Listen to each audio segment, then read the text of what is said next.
दोस्तों अगर मेंस को हम जल्दी ख़त्म करना चाहते हैं, अच्छा स्कोर करना चाहते हैं, तो वहाँ पे दो कंपोनेंट ज़रूरी हैं। मेंस आंसर बिल्डिंग यानी कि PYQs, आपको block bye block answer build करना आना चाहिए, जो क्वेश्चन में पूछा है वो लिखो। एंड सेकंड इंपॉर्टेंट कंपोनेंट है मेंस के important topics, current affairs plus contemporary issues दोनों। पिछले लेक्चर में हमने GS1 सोसाइटी में मेंस इन 300 टॉपिक्स में कंटेम्प्रेरी इश्यूज़ में कम्युनलिज्म पढ़ा था, जिसका लिंक अगर आप यूट्यूब पे देखो तो ये second video never fail mains ये वाला है, ब्रेनस्टॉर्मिंग से नोट्स मेकिंग PYQs से लेकर रैंक तक। इसी सीरीज़ में नेक्स्ट वीडियो हम देखेंगे रीजनलिज्म, जो कि एक्चुअल UPSC सिलेबस में इस लाइन में लिखा हुआ है GS1 में। आप एक चीज़ नोटिस करोगे, communalism, regionalism and secularism social empowerment के साथ में है। अगर हम PYQs को देखें एंड एक्चुअल मेन का कंटेंट देखें, हमें समझ आएगा कि ये क्यों सोशल एम्पावरमेंट के साथ में है। स्ट्रक्चर ऑफ लेक्चर क्या है इस लेक्चर में आपको समझ आएगा। पेज 1 पे मैं बस आपको टॉपिक बताता हूँ कि इन शॉर्ट हम क्या करने वाले हैं। इसके बाद कि हमें पढ़ना क्या है। फॉर एग्जांपल रीजनलिज्म है तो हम इंट्रोडक्शन या डेफिनेशन पढ़ना चाहेंगे थिंकर्स पर्सपेक्टिव। जी हाँ, GS में भी ये काम आएगा। एंड हम देखेंगे कि कैसे थिंकर्स के पर्सपेक्टिव से UPSC ने क्वेश्चंस पूछे हुए हैं। फॉर एग्जांपल अगर आप ये क्वेश्चन देखो कि regionalism important factor in generation of demand, state की डिमांड के लिए, या फिर ये जो 2020 का क्वेश्चन है कि रीजनलिज्म राइजिंग कल्चरल असर्टिवनेस की वजह से है, तो ये किसी न किसी थिंकर्स की लाइन्स उठा के पूछी हुई हैं, तो हम थोड़ा बहुत उनको जानना समझना चाहेंगे। GS के लिए भी ज़रूरी है। देन मैनिफेस्टेशन, रीजनलिज्म दिखता किस फॉर्म में है, रूट कॉजेज या factors, then impact, then political approaches वगैरह क्या हैं। देन क्रिटिसिज्म, केस स्टडी मतलब मेरिट या फिर एप्लीकेशंस, यहाँ पे हम क्रिटिसिज्म में लिमिटेशंस भी समझ सकते हैं। तो ये ओवरऑल स्ट्रक्चर है। PYQs जब भी हम करेंगे तो हम एक चीज़ ध्यान रखेंगे, जितने क्वेश्चन पूछें, discuss the factor responsible for rise of nationalism in India, ये हेडिंग आपके आंसर में आनी चाहिए। ये कैसे पॉलिटिकल सिस्टम को अफेक्ट करता है, ये हेडिंग में आना चाहिए। अगर एक ही चीज़ पूछी है तो एक हेडिंग आनी चाहिए। जब हम डू यू एग्री की बात करते हैं तो हम ये भी कह सकते हैं, हम मोस्टली ये सीखते हैं कि yes I agree, no I do not agree, लेकिन हम ये भी कह सकते हैं I agree but with limitations, challenges भी दे सकते हैं डू यू एग्री में, राइट। तो थोड़ा समझते हैं रीजनलिज्म होता क्या है। PYQs के ऊपर डिस्कशन पे हम बाद में आएंगे। सबसे पहले हमारा जो टारगेट होना चाहिए जब भी हम कोई टॉपिक पढ़ते हैं मेंस के लिए, तो PYQs की लिस्टिंग इस तरह से आपके सामने होनी चाहिए, ताकि जो हमारी कुछ फिक्स्ड हेडिंग्स हैं उसके अलावा PYQ टॉपिक को एज हेडिंग्स अपने नोट्स में इनकॉर्पोरेट कर सकें। जैसे इंट्रोडक्शन हो गया, थिंकर्स पर्सपेक्टिव हमने देख लिए, इमेजेस वगैरह हो गई, देन इसके बाद मैनिफेस्टेशन, ये कुछ हमारी हेडिंग्स हो गई हैं। क्रिटिसिज्म कंक्लूजन पे ख़त्म। फिर हमारी ये एक हेडिंग हमें नोट्स में करनी पड़ेगी, क्योंकि PYQs में पूछी हुई है, ये हेडिंग हमें करनी पड़ेगी, ये हेडिंग करनी पड़ेगी। अब आप कहोगे ये तो बहुत शॉर्ट है, तो ये एक समरी डॉक्यूमेंट है जो मैंने पढ़ाने के लिए बनाया है। एक्चुअल डॉक्यूमेंट है, थोड़ा डिटेल्ड है। जिन्होंने मेंस इन 300 टॉपिक कोर्स लिया हुआ है उनके पास ये डॉक्यूमेंट प्लस समरी दोनों चीज़ें मैं देने वाला हूँ। जो लोग रिव्यू करेंगे, जैसे कि हम अगर बात करते हैं वीडियोस में, तो फिर उनके लिए रिलेटेड टॉपिक्स के PYQ के सॉल्यूशंस भी मैं आपको नोट्स में प्रोवाइड कर दूंगा, राइट। ठीक है, तो हम थोड़ा डेफिनेशन समझते हैं। रीजनलिज्म बेसिकली आपको दिखेगा, it is rooted in shared language और कल्चर। बेसिकली जब किसी की strong sense of local identity या लॉयलिटी टू स्पेसिफिक रीज़न आ जाती है, जिसकी वजह से पॉलिटिकल मोबिलाइजेशन होने में दिखते हैं, तो फिर उसे हम रीजनलिज्म कहते हैं। ये एक इसका इंपॉर्टेंट आउटकम है, जैसे स्टेटहुड की डिमांड हो गई। एंड मायरन वेनर ये कहते हैं कि लोगों को पावर चाहिए होती है with in the national framework, यानी कि स्टेटहुड। अगर आप ये क्वेश्चन देखो कि डिमांड फॉर सेपरेट स्टेट पूछा हुआ है, कैसे इंडियन पॉलिटी को अफेक्ट करते हैं ये, राइट। तो रीजनलिज्म में बेसिकली क्या है, स्ट्रॉन्ग सेंस ऑफ आइडेंटिटी एक कॉमन फैक्टर देखने को मिलेगा। वेनर ये भी कहते हैं कि लोग distinct linguistic plus cultural base पे अपने आप को ग्रुप करते हैं, एंड उनको पॉलिटिकल प्लस इकोनॉमिक पावर चाहिए होती है। अब अगर आप ये देखो तो 2020 के क्वेश्चन में भी है, प्लस ये चीज़ आपको 2013 के क्वेश्चन में भी देखने को मिलेगी। देन इसके बाद रीजनलिज्म की डेफिनेशन इतना ही काफ़ी है। थिंकर्स पर्सपेक्टिव और समझने से पहले मैं आपको एक मैप दिखाता हूँ।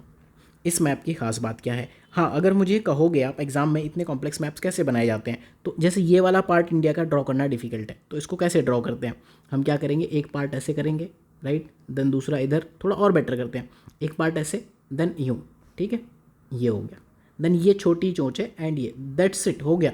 अब हमें अगर मान लो ये करना है तो एक लाइन ये खींची, एक ये हो गया। अब रीजनलिज्म का जब हम मैप देखते हैं, कल्चरल रीजन, ये मैप पढ़ना क्यों ज़रूरी है, माजिद हुसैन की बुक में है ये मैप क्यों ज़रूरी है, क्योंकि ये क्वेश्चन पूछा है region forms cultural unit rather than states, तो फिर हमें कल्चरल यूनिट के बेस पे पढ़ना पड़ेगा। राइट। अगर आप इस मैप को ऑब्जर्व करो तो यहाँ देखो हिंदू हिंदी कल्चरल रीजन, ट्राइबो Hindu cultural region, Hindi Gujarati, Hindu Marathi, then Hindu Bengali, ये सारे हिंदुइज्म डोमिनेटेड है, यहाँ से आता है हिंदू पहाड़ी से लेकर ये। एसपी एक अलग रीज़न है, सिख, ठीक है। अब साउथ इंडिया को अगर आप ऑब्जर्व करो तो यहाँ पे जो हिंदू या हिंदी चल रहा था, यहाँ पे द्रविड़ो दिखेगा आपको, द्रविड़ो, तेलुगु, कन्नड़ा, मलयालम एंड तमिल, जो स्टेट है उसके हिसाब से। देन ये पोर्तुगीज़ रीजन भी चलता है। देन नॉर्थ ईस्ट में Bengali, Ahom region and mixed cultural region. तो इस वे में हम फटाफट एक मैप ज़रूर बताना चाहेंगे। तो 2017 का जो क्वेश्चन है, 2020 का जो क्वेश्चन है, वहाँ पे ये मैप आपका बन जाएगा। एक और इमेज दिखाता हूँ जो कि ये बुक्स में पाई जाती है, बट ये आप एग्जाम में नहीं बना पाओ, बहुत कंटेंट लिखा है, इसमें मार्क्स भी नहीं मिलेंगे, बट ठीक है आप पढ़ सकते हो। कि देखो एक ये रीज़न है जहाँ पे खड़ी बोली या फिर वेस्टर्न हिंदी या ब्रिज भाषा दिखती है, उसके कोर पे पंजाबी, पहाड़ी, लौंडा, राजस्थानी, बघेली, छत्तीसगढ़ी, ये सब लैंग्वेज आते हैं। एंड उसके अनदर कोर पे, आउटर कोर पे बंगाली, उड़िया। बेसिकली इंडिया के मैप के हिसाब से इसे आप आइडिया लगा सकते हो। एक और मैप है, ये भी आपको समझना चाहिए, इस पर भी क्वेश्चन पूछा है। विदर्भ और तेलंगाना सेपरेट स्टेटहुड की डिमांड, हालांकि तेलंगाना बन चुका है, 98 में ये क्वेश्चन आया था, लेकिन इतने स्टेट्स और बन सकते हैं इंडिया में, जिसमें बोडोलैंड है, पूर्वांचल है, नॉर्थ इंडिया में देखो हरित प्रदेश की अलग डिमांड है, बुंदेलखंड की अलग डिमांड है, बघेलखंड की अलग डिमांड है, मिथिलांचल लोगों को अलग चाहिए, कौशल, रायलसीमा, कोडगु, छोटे छोटे स्टेट भी चाहिए, तुलुनाडु भी चाहिए, राइट। इस वे में आप मैप्स ज़रूर पढ़ोगे, तब क्वेश्चंस आपको देखने को मिलेंगे कि विदर्भ ये रहा, कि न्यू स्टेट्स फॉर्म कैसे होते हैं इंडिया में, ये पॉलिटी का पार्ट हो गया। एंड वाई डिमांड क्यों है सेपरेट स्टेटहुड की, तो यहाँ पे आपको सोशल एम्पावरमेंट का भी एंगल दिखेगा। डेफिनेशन हमने समझ ली। थिंकर्स में जो इंपॉर्टेंट डेफिनेशन है वो मैं आपको बताता हूँ, मैनुअल कैसल्स या कास्टल्स, जो हमने लास्ट लेक्चर में भी बात की थी, नेटवर्क सोसाइटीज़ की, लोग अपनी आइडेंटिटी को नेटवर्क के जोन में देखते हैं। रीजनलिज्म, ये बेसिकली क्या कहते हैं कि रीजनलिज्म एक रिसर्सन ऑफ लोकल आइडेंटिटी है जो कि ग्लोबलाइजेशन के रिस्पॉन्स में बनती है एक नेटवर्क सोसाइटी में। अब ग्लोबलाइजेशन के बदले आप नेशनलिज्म के रिस्पॉन्स में भी कह सकते हो इंडिया में। दुनिया में ग्लोबलाइजेशन के कॉन्टेक्स्ट में है, इंडिया में नेशनलिज्म के कॉन्सेप्ट में है। पुटनैम एक इंपॉर्टेंट थिंकर हैं जो बेसिकली सोशल कैपिटल से इसको रिलेट करते हैं। सोशल कैपिटल पे प्री में क्वेश्चन आया है। पुटनैम जो है, रॉबर्ट पुटनैम, ये सोशियो में थिंकर है। Then S R Bommai versus union of India 1994 का जो केस है, उन्होंने कहा कि फेडरलिज्म ज़रूरी है, स्टेट ऑटोनॉमी भी ज़रूरी है, तो रीजनलिज्म को ये भी प्रमोट करता है, ठीक है। अब इस तरह से एक क्वेश्चन भी पूछा है कि ये क्वेश्चन है, बहुत सारी स्टेट गवर्नमेंट फर्दर बाइफरकेट करते हैं, क्वेश्चन ये नहीं है, क्वेश्चन यहाँ है, can it be justified more number of small states effective governance state level पे लेके आते हैं। तो यहाँ पर एसआर बोमई जजमेंट में भी ये बात कही गई है, स्टेट ऑटोनॉमी भी लाओ एंड लोकल सोशल स्ट्रक्चर्स लेके आओ जो कि सोशल ऑटोनॉमी को बढ़ावा देंगे, ठीक है। इमेजेस हमने देख ली, सब कुछ देख लिया। अब मैनिफेस्टेशन, रीजनलिज्म दिखता किन किन फॉर्म में है।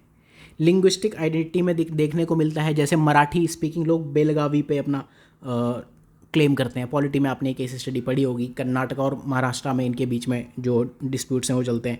देन इकोनॉमिक इनइक्वालिटी, जो तेलंगाना अलग हुआ था वो इकोनॉमिक इनइक्वालिटी के बीच से अलग हुआ था। महाराष्ट्र गुजरात बेसिकली ये दोनों लैंग्वेज के बेस पे अलग हुए। ऊपर पंजाब और हरियाणा लैंग्वेज के बेस पे अलग हुए। देन कल्चरल आइडेंटिटी का प्रोटेक्शन, बेसिकली नॉर्थ ईस्ट में ये चीज़ आपको देखने को मिलती है। एक होती है son of the soil policy, मतलब मेरी मिट्टी मेरी माटी मेरा देश जो कहते हैं लोग, राइट। तो हम अपने लिए, अपने बच्चों के लिए करेंगे। लोकल पॉपुलेशन प्रेफरेंस मांगती है। सन ऑफ द सॉइल मतलब लोकल पॉपुलेशन की प्रेफरेंस होनी चाहिए जॉब्स में। एंड जो माइग्रेंट्स हैं उनके अगेंस्ट डिस्क्रिमिनेशन देखने को मिलता है। रिसोर्स डिस्प्यूट, राइट, जैसे कावेरी वाटर डिस्प्यूट है। एक और चीज़, सन ऑफ द सॉइल में आप माइग्रेंट या कल्चरल आइडेंटिटी में, इन दोनों में माइग्रेंट्स का अगर आप इशू देखना चाहो तो असम एंड वेस्ट बंगाल इलेक्शंस में भी ये चीज़ आपको काफ़ी हद तक देखने को मिली। देन फैक्टर्स क्या हैं, रूट कॉज क्या है। अब आप ये समझ सकते हो कि सोशो कल्चरल आइडेंटिटी, अगर स्ट्रॉन्ग अटैचमेंट हो जाता है किसी का shared language customs and traditions पर, जैसे गोरखालैंड और बोडो मूवमेंट, तो ये जो मूवमेंट्स हैं ना, ये सब किसी ना किसी एक चीज़ पे बने। जैसे गोरखालैंड और बोडो मूवमेंट ये बने हैं सोशो कल्चरल बेसिस पे। विदर्भ जो है ये बना है इकोनॉमिक डिस्पैरिटी के बेस पे। हिस्टोरिकल ग्रीवेंस के बेस पे नॉर्थ ईस्ट में अलग अलग चीज़ें हुई हैं। पॉलिटिकल मोबिलाइजेशन जो है आपको दिखेगा अलग अलग रीजनल पार्टीज़ जो बनी है, जैसे साउथ इंडिया में आपको दिखेगा अलग अलग रीजनल पार्टी। अभी रिसेंटली अन्नामलाई अलग हो गए बीजेपी से, उन्होंने कहा कि हम लोकल पॉलिटिक्स करेंगे।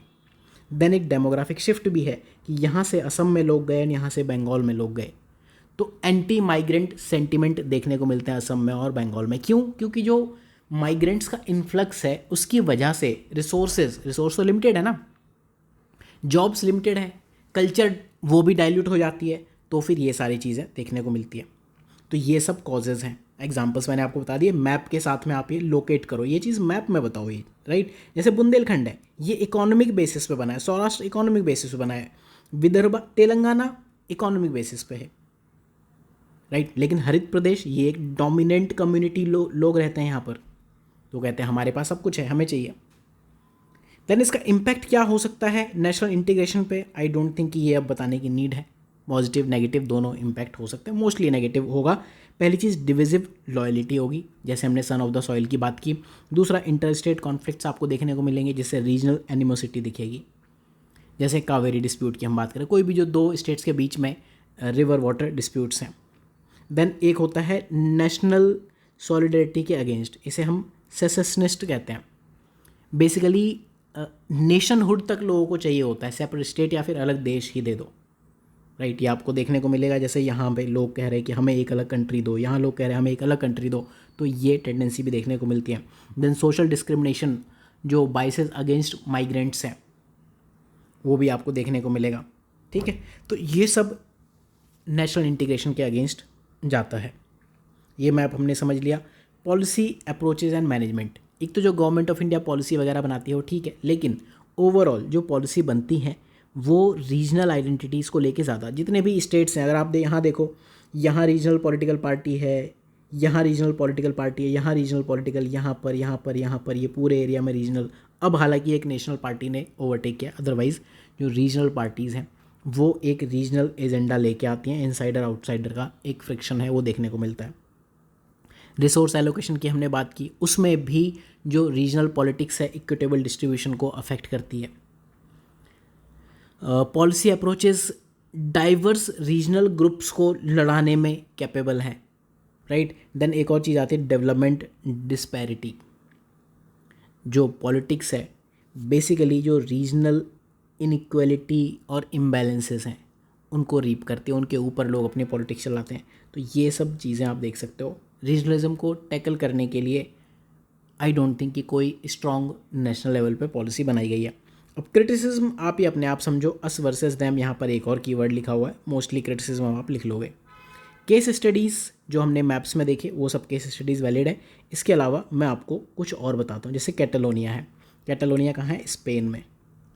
कैटलोनिया को इंडिपेंडेंस चाहिए स्पेन से, बेसिकली इनकी लैंग्वेज अलग है, कल्चर अलग है, इकोनॉमिक चीज़ें अलग हैं। देन क्यूबेक एक स्टेट आपको दिखेगा, क्यूबेक की फ्रेंच हेरिटेज है, तो उन्हें कनाडा में आपको ये लोग अपने डिमांड लेके जाते हुए दिख जाएंगे। अब PYQs देखते हैं। ये जो लेक्चर है मेंस एंड 300 टॉपिक्स के लिए, बट फिर भी इसमें मैं आपको एक अप्रोच बताता हूँ। इंट्रोडक्शन और कंक्लूजन हम इन जनरल जो कंप्लीट टॉपिक है, जैसे यहाँ टॉपिक है रीजनलिज्म, उसके तैयार करेंगे। PYQ से हमें सिर्फ ये चीज़ माइंड में रखनी है, वो भी कैसे? ये जो हेडिंग है काफ़ी बड़ी हेडिंग है, लेकिन आई कहाँ से? यहाँ से, एक्सप्लेन हाउ से लेके यहाँ तक, ठीक है। आप ये पॉज करके पढ़ लेना, यहाँ बहुत ज़्यादा मैं एक्सप्लेन नहीं करूँगा। देन अगले क्वेश्चन में क्या पूछा है? दो चीज़ें पूछी हैं, 20 नंबर में है। इंट्रोडक्शन और कंक्लूजन के मार्क्स मिलेंगे, बट मेनली ये दो पॉइंट्स आपको दिखने चाहिए आपके आंसर शीट में कि फैक्टर्स क्या हैं। फैक्टर्स वही हैं जो अभी हमने थोड़ी देर पहले पढ़े थे, एग्जाम्पल्स भी वही हैं। देन पॉलिटिकल सिस्टम को कैसे अफेक्ट करता है, तो ये दो हेडिंग्स जब तक आपके आंसर में दिखेंगी आपको मार्क्स मिलेंगे, नहीं दिखेंगी तो मार्क्स नहीं मिलेंगे। अब फैक्टर्स में आप मैप बना दो, बहुत बढ़िया चल जाएगा। देन अगला, न्यू स्टेट्स कैसे फॉर्म होते हैं, ये तो आपको पता है, आर्टिकल 3 का रोल सारा पूरा, ये 2 और 3 में क्या क्या होता है। तेलंगाना का एग्जाम्पल आप जो है दे दो। अब यहाँ पे रिसेंट डिमांड्स, अब क्वेश्चंस PYQ का रोल क्या होता है, जैसे तेलंगाना का जो डिमांड थी उस टाइम पे क्वेश्चन पूछा, क्योंकि काफ़ी ज़्यादा ये मूवमेंट चला होगा। आज की डेट में तो हो चुका है ये काम, तो आप इसे करंट अफेयर्स के ऊपर मान के चलोगे, अदरवाइज क्वेश्चन का कॉन्टेक्स्ट थोड़ा सा चेंज हो गया, बट बाकी सब सेम है, ठीक। तो इस तरह से आपको दिखेगा कि गवर्नमेंट का जो रिजेक्शन है स्टेट डिमांड को लेकर, वो मैं आपको एक डिस्कशन करना चाहूँगा। क्यों?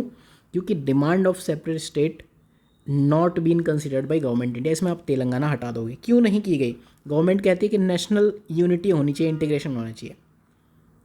अदरवाइज जैसे इंडिया का पार्टीशन आपको देखने को मिला, ठीक है।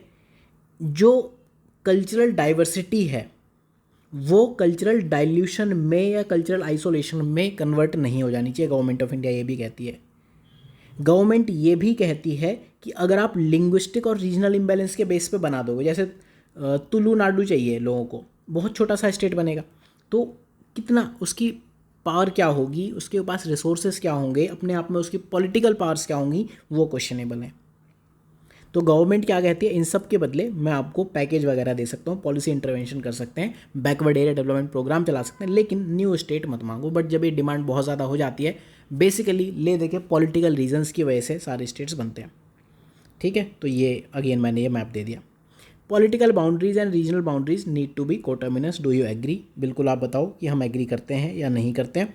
तो रीजंस हमने बताए एंड चैलेंजेस भी बताए कि रीज़न क्या है, किस किस वजह से ये दोनों कोटर्मिनस हैं, लेकिन उसमें चैलेंजेस क्या हैं, ठीक है। तो ये इस तरह से और हेडिंग्स आप देख लो।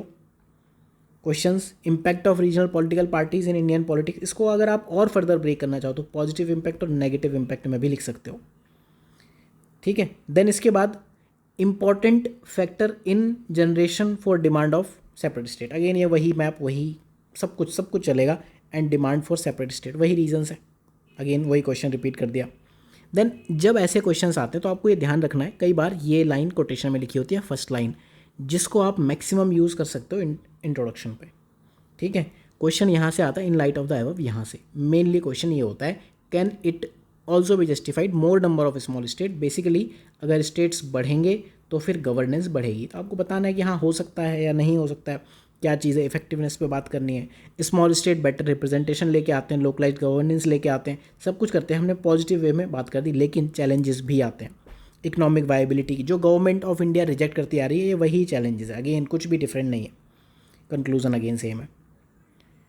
बेसिस ऑफ रीजनलिज्म, ये डिफरेंट बेसिस हैं। अगेन वही जो फैक्टर्स हैं वही आप बेसिस में लिखोगे, कुछ अलग चीज़ नहीं हो जाएगी। Unequal distribution of benefit of development, unequal distribution of benefit of development और regional basis eventually promotes regionalism. हाँ यही तो हम बात कर रहे हैं, जो सोशल एम्पावरमेंट है। एक लोगों को लगता है कि हमें जो बेनिफिट ऑफ डेवलपमेंट है नहीं मिला, ठीक है, बेनिफिट ऑफ डेवलपमेंट नहीं मिला, चाहे वो इकोनॉमिक लेवल पे हो या सोशल लेवल पे हो, पॉलिटिकल कल्चरल किसी भी लेवल पे हो। तो बेसिकली ये क्या है, ले दे के फैक्टर्स ही पूछे हैं, बस आपको घुमा के कान ऐसे पकड़ना है कि अनइक्वल डेवलपमेंट से जोड़ देना है हर बार, ठीक है। Reasons cultural units rather than states बनाते हैं। ये हमने जो कल्चरल रीजंस का मैप देखा क्लियरली वो बताओ, उससे आप बता दो कि देखो जैसे बुंदेलखंड है, थोड़ा पीछे चलते हैं यहाँ पर, मैप से आपको एक्सप्लेन करता हूँ। मान लो बुंदेलखंड है, तो यहाँ देखो ये सिर्फ यूपी में नहीं है, विदर्भा सिर्फ महाराष्ट्र में नहीं है, सिर्फ एमपी में नहीं है, ठीक है। इस तरह से जैसे बोडोलैंड है, तो इसका ज़रूरी नहीं कि सिर्फ असम में, थोड़ा बहुत अगल बगल के स्टेट्स में भी दिख जाता है ये। पूर्वांचल यूपी में है, यूपी के 4 पार्ट लोगों को चाहिए, राइट। तो बेसिकली क्वेश्चन क्या है कि in the context of diversity of India can it be said regions form cultural unit rather than states. Regions state तो बना नहीं रहे हैं, स्टेट तो गवर्नमेंट बनाना चाह रही है, लेकिन कल्चरल यूनिट तो लोग बना के बैठे हैं। बुंदेलखंड तो एग्जिस्ट करता है, बोडोलैंड तो एग्जिस्ट करता है, विदर्भा तो एग्जिस्ट करता है, ये सब चीज़ें एग्जिस्ट करती हैं। तो गवर्नमेंट जब तक पॉलिटिकल डिसीजन लेके उनको स्टेट्स नहीं बना देगी तब तक वो स्टेट नहीं बनेगा, तब तक वो रीजन्स या फिर कल्चरल यूनिट्स ही हैं। यही क्वेश्चन पूछा है, यही एग्जाम्पल्स हैं, तो मैप आपको बता दिया क्या लिखना है। Do you agree regionalism consequence of rising cultural assertiveness. Again ये क्वेश्चन और जो ऊपर वाला क्वेश्चन है ऑलमोस्ट सिमिलर पॉइंट्स हैं, 2020 और 2017 में ये क्वेश्चंस पूछे हुए हैं। नेक्स्ट लेक्चर में हम बात करेंगे सेक्युलरिज्म की। So thank you for watching. अगर आप इस कोर्स में एनरोल करना चाहते हो तो जीएस कोर्सेज में, स्पेशल कोर्सेज में आप जाना। यहाँ पे एक कोर्स दिखेगा मेंस इन 300 टॉपिक्स, दूसरा है write mains write. Write mains write में आप क्लिक करोगे तो मेंस इन 300 टॉपिक इसका एक बंडल का पार्ट है। तो अगर हम इस कोर्स में जाते हैं, ये है मेंस इन 300 टॉपिक्स, जिसमें हम ये टॉपिक्स 1 by 1 पढ़ रहे हैं। So thank you for watching, have a good day.